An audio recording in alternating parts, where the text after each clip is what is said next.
چرا هنوز داری به اکست فکر میکنی؟ آیا تا به حال شده کسی که سالها از زندگی شما رفته اما هنوز گاهی به اون فکر میکنی؟ از خودت پرسیدی چرا؟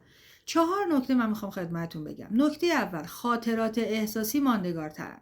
وقتی یک رابطه با عشق، هیجان یا درد همراه هستش، مغز اون تجربه رو مهمتر میدونه و راحتتر رو دوباره فعال میکنه. نکته دوم، شاید دلتنگ خود اون نباشیم، گاهی دلتنگ احساسی هستیم که کران اون فرد داشتیم، مثل توجه، امنیت یا احساس دوست داشته شدن. نکته سوم، پایان ناتمام همیشه ذهن رو درگیر میکنه.